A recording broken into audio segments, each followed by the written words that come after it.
Hello, welcome along to the Liverpool Echoes Blood Red podcast. I'm Matt Addison, Paul Gorst and David Lynch, both with me for this afternoon's show. We're going to be reviewing Newcastle United very shortly, previewing the Champions League semi-final second leg with Villarreal as well, and we'll also predict the Liverpool team and the scoreline for that one. We are recording this live, so if you've got any questions, do stick them in the comments section and we'll get to the best of those either at the end of the show or as they pop along. Gorsty, though, we'll start with Newcastle, where Liverpool won by 1-0 in the Premier League. Really, though, it could quite easily have been a little bit more straightforward for them in the end. Quite a few missed chances in the second half, but they weren't made to pay.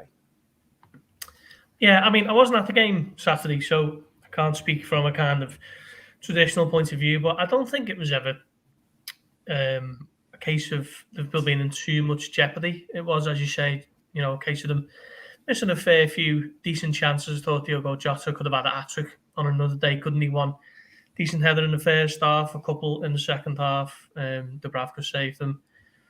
But I thought Liverpool did really well to limit Newcastle from an attacking threat. Really, everyone knows how tricky and troublesome Sam Maximum can be. Anyone who watches Newcastle, you're always on the edge of the seat when he has the ball, and he didn't even get half a chance, did he, really? The high line worked to perfection. Can't even think of any real chance that Newcastle had, really. We know Almiron scored, but for me, offside is an offside. I don't even like to dwell on it and pretend it was even a chance, because once that flag goes up, let's move on and get on with the game. So I thought Liverpool were very, very professional. Was it 6 changes? Plenty of eyebrows raised when you saw the likes of Trent missing and Fabinho and Salah. But I think that's the beauty of this Liverpool team now. They've got the all-important rhythm, as Klopp always talks about, to be able to make those changes without diluting the quality too much. Everyone's really chomping at the bit, looking to get a few minutes under the belt, and when they get a chance, they are looking to impress, and no more so than someone like Joe Gomez, who will never be the first choice right back for Liverpool, but I thought he was excellent on the day, giving a really passable impression of Trent Alexander-Arnold with some of his crosses. And I thought for very different reasons, Keita and Milner were excellent as well in midfield.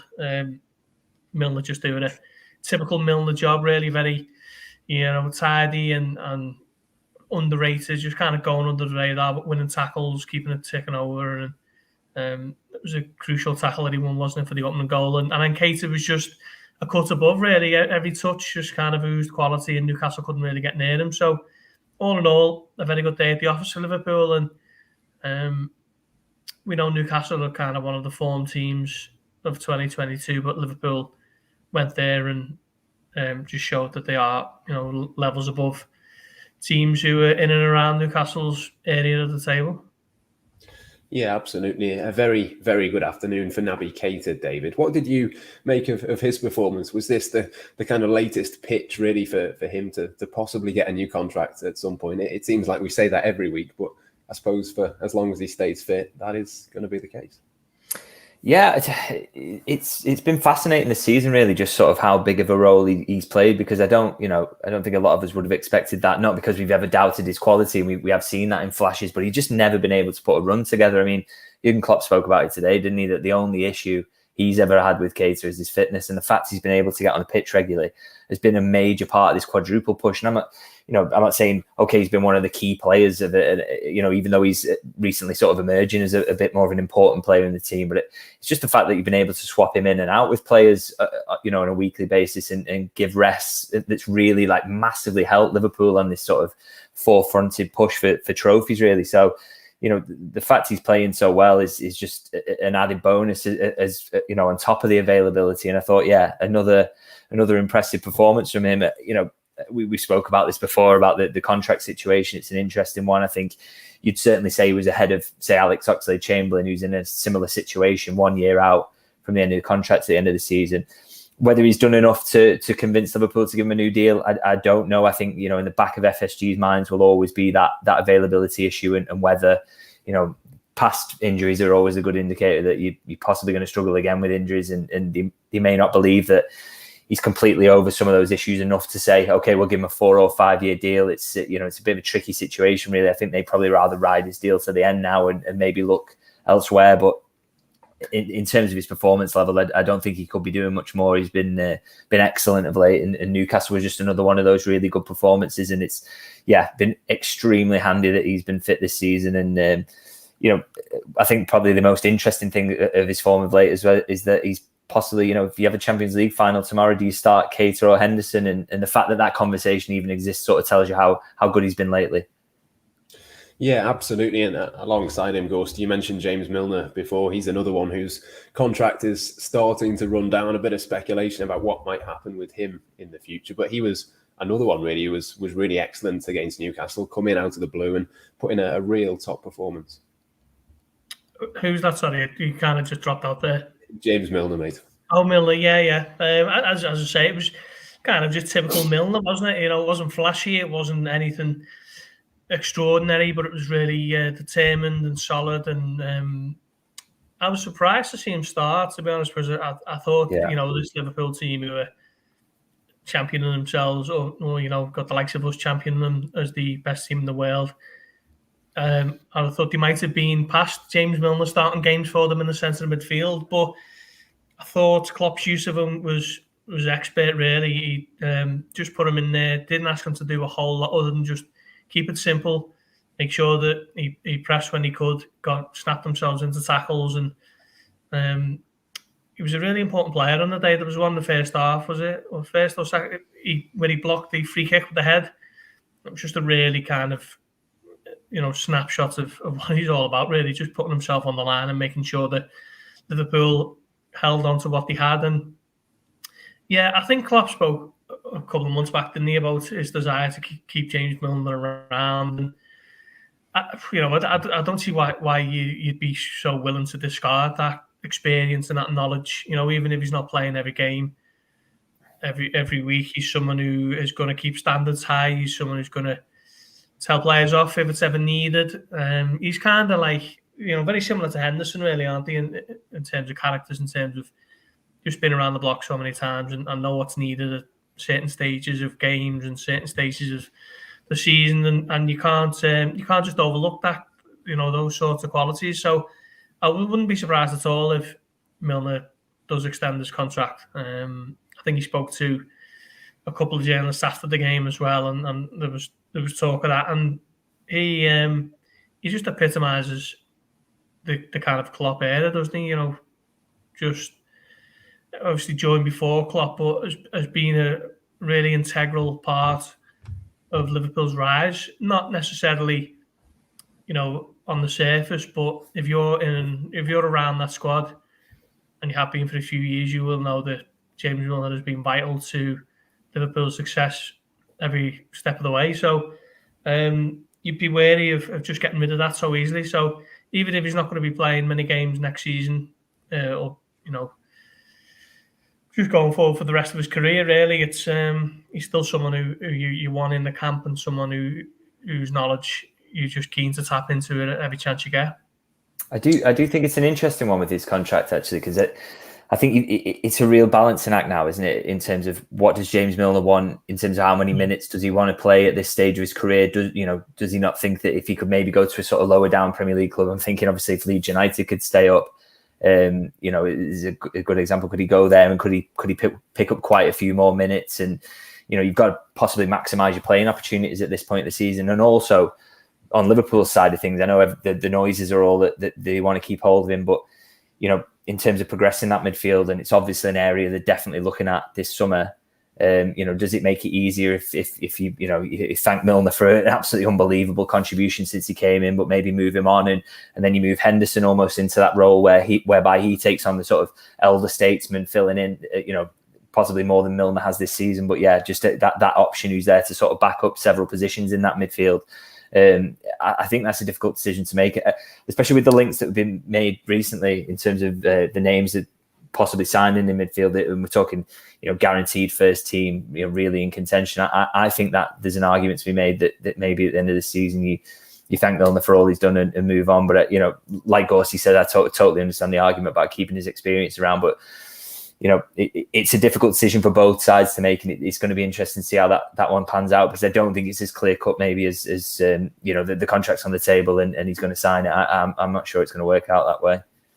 Yeah, it almost feels to me like one where you kind of give him the sort of choice between if he wants to, you can kind of go down that route. If he doesn't fancy it, then it'll kind of be left up to him. And Gorsty, I suppose, talking about sort of limited minutes for players this season, Joe Gomez, you mentioned him as well before. He was another one who's kind of fallen into that group, but then obviously came in and did really well against Newcastle. I suppose Liverpool won't want to lose him, and this was another reason why.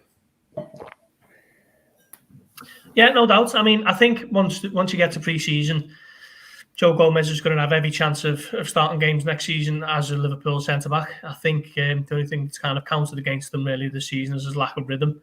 Klopp's mentioned that a few times, and he hasn't really been able to find gaps or chances in the fixture list where he's been able to put him in there.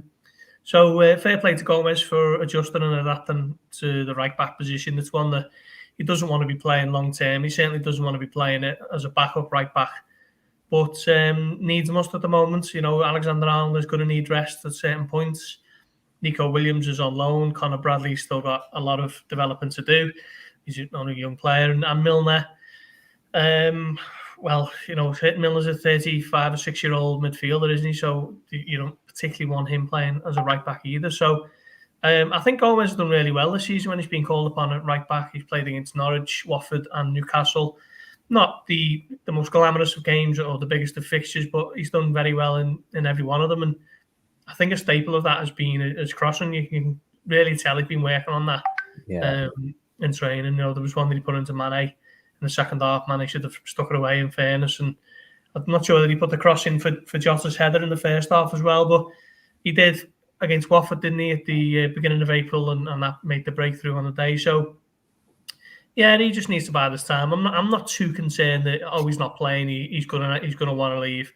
I do just think coming off that injury, Konate's seamless adjustments. Matip's been fit all season, and obviously Van Dijk is now back to being Van Dijk at his best. It was always going to be difficult for Gomez to play, so I just think he needs to get to the summer months, and then he's got every chance of being involved as a centre back a lot more often next season. Yeah, absolutely. Still a few matches left of this one as well, so could still get a couple more opportunities. And of course, one match has only just finished. The next one almost about to kick off in Villarreal, David. The next game that we'll come to for Liverpool. Another big one, of course, a Champions League semi-final second leg. But crucially, of course, a 2-goal advantage from last week. You've got to be confident that Liverpool can make this fairly straightforward relative to the sort of stage of the competition that we're at.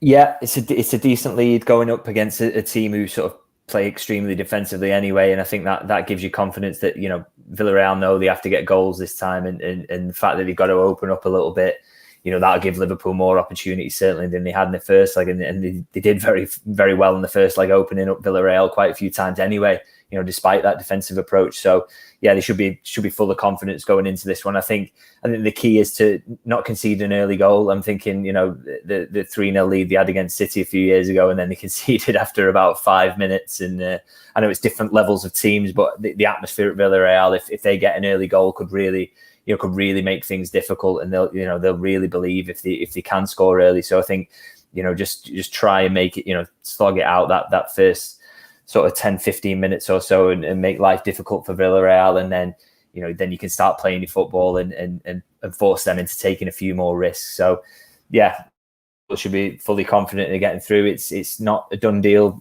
Klopp really pushed back on that today, didn't he, in his press conference, the idea that they're already pretty much through. But there should be the confidence there that they can get this job done. Yeah, it's interesting, Gorsty, isn't it, for Jurgen Klopp? Obviously, he has to come out and say it's only half time. There's still a long way to go in this tie. But what are the sort of possible pitfalls that you can see for the Reds? Is there any way that they can make this complicated for themselves? Well, I suppose if you're at the mercy of an individual error or an early goal, and Villarreal really get the tails up. But if we'd have spoken about this back in August or September when the Champions League started, and you said Liverpool were going into a semi-final away from home to Villarreal with a 2-0 lead for a chance in the final, you'd be wondering. I mean, it's just almost a dream scenario for Liverpool, isn't it? Because you'd imagine they're going to be resolute enough to withhold or withstand any real pressure from Villarreal, because Villarreal's march to the semi-finals has kind of been on the back of counter-attacking football. So Liverpool don't have to force the issue, and I imagine they still will, because Klopp was saying in his press conference that they're not going to do any difference. But if Liverpool are happy to give Villarreal the ball, then the onus will be on them, and then the roles will be reversed, really. Liverpool can counter-attack as well as anyone in world football. So maybe, I mean, I don't think they will, but maybe there's an argument that Liverpool can kind of approach this one a little bit differently to how they normally would, and look to soak up the pressure and hit Villarreal on the break. But I just think Klopp was asked about the away record in his press conference, wasn't he? And Liverpool have beaten some really big teams away from home in the Champions League this season, Atletico Madrid and Porto, AC Milan, Inter Milan. So I think Liverpool will just approach it as normal. But you can't really look beyond Liverpool seeing this through, can you? As I say, an individual error, a decision from the referee that completely turns the game on its head. But I suspect Liverpool will be professional enough and good enough to see this out tomorrow night. Yeah, Unai Emery confirmed a little bit earlier on, I think, that Gerard Moreno is back, one in two for him this season when he's been fit, Lynchy. But even that, you still have to make a fairly big case for Villarreal having too much to shout about going into this one. Yeah, I mean, it's a great player, by the way. Really, really sort of deadly striker, but it's not like, for example, what it could have been, which is Robert Lewandowski coming back from an injury, and and also Gerard Moreno is coming up against Virgil van Dijk and one other, and you think, generally this season that's been pretty much, good enough to keep a lot of clean sheets. I think Liverpool have kept 4 clean sheets on the bounce now as well going into this one, so they'll be pretty confident they can keep Villarreal out. And I think Villarreal, really, they want to score the goals on the counter as well, don't they? I just don't think Liverpool are going to provide opportunities to do that. They're very good at shutting that off against most teams most of the time, but the fact they've already got a 2-0 lead to sit on as well will make things a lot easier in terms of the risks they have to take. So yeah, it's just very difficult to see, even with that sort of big injury boost going Villarreal's way, and whether they'll be, I just can't see them pulling this off, to be honest. No, we want to take it one step at a time. Of course, Liverpool, if they do get through, it'll be Real Madrid or Manchester City, Gorsty. And I suppose with one eye on that one, obviously there's the Premier League title kind of element of it, of City having a much more difficult tie, but there's also the kind of decision of who would you rather face? Would you rather face Real Madrid? Would you rather face Manchester City? I think it's a fairly obvious one for me. Yeah, it is. I'd say you'd rather face Real Madrid. Seen Real Madrid a lot during the knockout stages, and they haven't been the better team in any of the ties that they've had. They've performed in bursts, almost kind of just recognising that they are Real Madrid, and then that kind of takes control. And before they know it, they found themselves back into the tie. Looking at the PSG game, that was a mixture of goalkeeping errors and PSG collapsing, and Benzema was just red hot, wasn't he? But even against Manchester City, what was it, 2-0 after 10, 11 minutes, and you're looking at that and thinking, well, it's going to be Manchester City, isn't it? But it's just something about Real Madrid, over 180 minutes of football, they've just got really solid mentality that just keeps them in games. It's a strange quality. I don't really know how you kind of develop that skill, but Real Madrid have certainly got it. They are mentally so strong, and then you've obviously got Modric and Benzema, who've just been sublime in this Champions League season. But if you're asking me now, who would rather face in Paris, and I'd rather play them over Manchester City. I think if Liverpool did come up against Real Madrid, I fancy Liverpool, when they're on top in their big moments, to take the game away from Real Madrid. It's just a case of Real Madrid just doing as they always do, and just having a good 10 or 15 minute spell that seems to get them back into games and into ties. So that's going to be a fascinating one on Wednesday night, but Liverpool have still got a job to do first. Yeah, absolutely, David. In terms of the game between Real Madrid and Manchester City, obviously you'd expect that Manchester City would find that more difficult than Liverpool would with Villarreal. There's the obvious sort of question then in terms of the impact that might have in the Premier League. I mean, it's Newcastle, isn't it, next week for Manchester City? Is there any sort of hope between what you've seen of City recently and what you might see of them in the Champions League? How do you sort of see it panning out for the next couple of weeks? Yeah, I think the draws in the Champions League, it can hurt you, can't you, if you've got a huge game and then you've got to make changes. I mean, we saw, Liverpool arguably owe their FA Cup final place to the fact that Manchester City had drawn Atletico at the time and then had to make all those changes. I mean, I expect Liverpool would have given them a good game anyway, but the fact that he just walked all over them in that first half had a lot to do with what City had to do in the Champions League. So if it's, a similar test going away to Real Madrid, really difficult, going to have to put out all the best players. And I know they rested a few at the weekend, so they've had that luxury, but can you do it in the game after as well? And, coming up against the Newcastle side who were sort of flying as Liverpool saw, I thought, as well as Liverpool did against them, they can cause teams problems, and, the confidence that's sort of flowing through them. And the fact they only got beat by Liverpool probably gives them a little extra bump as well, believing that they're not that far away from beating one of the big boys. So, yeah, you hope that can play into Liverpool's hands, that City sort of, even if they get through, the ties going for the whole 90 minutes or, and it's a difficult one for them and they put a lot into it. And then maybe, they start feeling those legs at the weekend in the Premier League. These things can matter. And that, that's why Liverpool, if they can get their tie wrapped up nice and early, maybe score an early goal, then, that again, on the flip side, will be a really big benefit for them as well. So, yeah, this could be a massive week for Liverpool. You think that City are just going to win every game and that Liverpool are going to do the same, but these little details can be decisive. So hopefully City can put a little bit much into that Real Madrid game, lose that, and then lose after it as well. Yeah, absolutely. Liverpool just got to take care of their own job, haven't they? And see if they can win the games and sort of move on from there. The only other sort of thing I wanted to mention on that, Gorsty, was the fact that Liverpool play first. Obviously, Liverpool played first before Manchester City this weekend. Didn't cause them too many issues because they beat Leeds United 4-0 a few hours later. But that is the case for the next couple of games as well. It'll be the case next weekend. Liverpool obviously playing Tottenham. City then going and playing Newcastle at home the following day. Is that something to sort of cling to, or am I clutching at straws a little bit there? I don't know, really. I think you'd rather be playing first, just because of the additional pressure that comes with it. Liverpool, for about 3 months, I think, Liverpool were forced to play after City, and it was a case of not being able to put any real pressure on them because of that. All they could do was just keep on top of the coattails. It was always a case of them, for example, making sure a 10-point lead was back to 7. It wasn't a case of turning a 7-point lead into a 4 and just putting a little bit more pressure on City.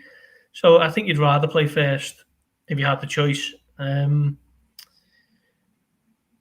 I think Liverpool, like in the previous leg, really, where City had to go to Atletico just before the FA Cup semi-final. I think Liverpool have got the better half of the draw here, if you like. They're playing on the Tuesday. They're already 2-0 up. You'd imagine if they do get an early goal or whatever, then they can make full use of those 5 subs ahead of Tottenham on Saturday night. Whereas I think City if they're gonna go through against Real Madrid, they're going to be playing until the 93rd, 4th minute at the very least, because I think that'll be a really tough one in the Bernabeu. They've just come off being crowned champions of Spain yet again, haven't they? And they've got the form striker of Europe in Benzema, and that's going to be, as I say, it's going to be a fascinating one. That I'm not going to get to see it, I don't think, because I think I'm flying back from the game. So the case of switching my phone on as soon as I get there and seeing who hopefully Liverpool have got in Paris later this month.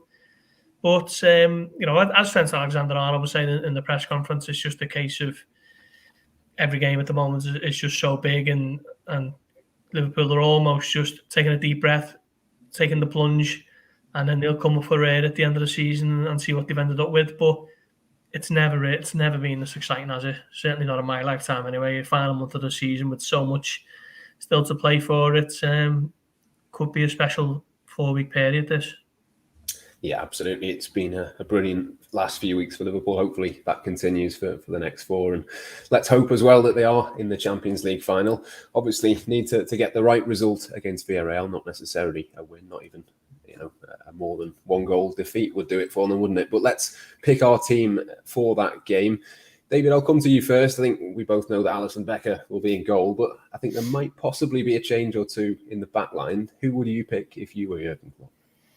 Yeah, I think it's the centre-half rotation is going to happen again. I think we can see it coming. It'll be interesting to see what sort of happens when, say that if Liverpool do get to the Champions League final, whether Jurgen Klopp sticks to his guns on that one, to go with Matip in the Premier League, Konate in the Champions League, because would he just then slip into the idea of, okay, this isn't multiple games in a week, I'm just going to go with what I think is my strongest centre-half pairing, and be really interesting to see what he actually thinks that is now, because I think it's been so seamless, hasn't it? Like I said, with 4 clean sheets on the bounce, and there's been rotation at centre-half, and Liverpool haven't missed a beat defensively at all. But, saying that, I do think he's going to do it again for this one. I think, because of the schedule, I think it's best to keep that rotation going. But I think your big guns elsewhere, obviously, are coming back in. You've got Alexander-Arnold after that welcome rest coming back in at right back. And then, so I think Konate, Van Dijk, and then Robertson obviously will keep his place. Is there any argument, Gorsty, for Kostas Tsimikas to come in? I think we probably both expect Trent to come in. Is there any chance at all that Robertson is going to have a rest at some point in the last few weeks? Could it be this one if he is? Do you know what, Matt? I always associate you with this question. It seems to be you're always trying to bang the drum for Tsimikas, aren't you? He tries to get him on the podcast as well. You big scouser. I mean, if this was maybe a last 16 tie, then I could understand that. But I just think go with your best team, as close as possible to your best team. And Tsimikas has done absolutely nothing wrong this season, but I just think Robertson is just in such good form at the moment. I'll be putting him in. One thing that I've always becoming a little bit more surprised about is how often it seems to be Matip for the Premier League and Konate for the Champions League. There doesn't really seem to be any real rhyme or reason for that, other than the fact that it's 2 different competitions. For me, I'd be picking. I mean, Konate hasn't done anything wrong at all, but I just think a settled back line, settled centre back partnership of Van Dijk and Matip is Liverpool's best. So I'd be putting Matip in, but I think it's going to be Konate again on Tuesday night. Yeah, I'm going to go for Konate. I'm going to go for Tsimikas as well. I think he's got to play at some point before the end of the season. And if you're ever going to play him, it might be in this one. That's it. It's possibly it's possibly his last chance to maybe make that rotation. So maybe he sees this with a 2-0 lead, and the rest of the defense and the goalkeeper being pretty strong anyway. Maybe he could just throw him in for this one, and that would be his last chance to do so. I think, yeah. Yeah, I do think Robertson will need a bit of time. Maybe he could come on for the last half an hour. I don't know. 5 substitutes, isn't there? So we'll see. Hopefully we see him at some point. I would like to. Let's move on to the midfield. Of course, I'll come to you first on this one. I think there's probably 2 certainties, given that they didn't start against Newcastle, and then one more. Yeah, I kind of got the feeling that Klopp was going to go with Keita on this one. Obviously, Thiago and Fabinho are the 2 you're talking about, and Klopp just said something along the lines of, we'll see how many minutes we give him tomorrow, talking about Keita. So I've just got a feeling he might start, and then depending on how the game goes, he might get 30 minutes, 20 minutes rest for maybe Henderson. So yeah, I'll go with Thiago, Fabinho and Keita. Yep, same for me. I think it's just a toss-up, isn't it, David, between Henderson and Keita? Which way would you go with that one?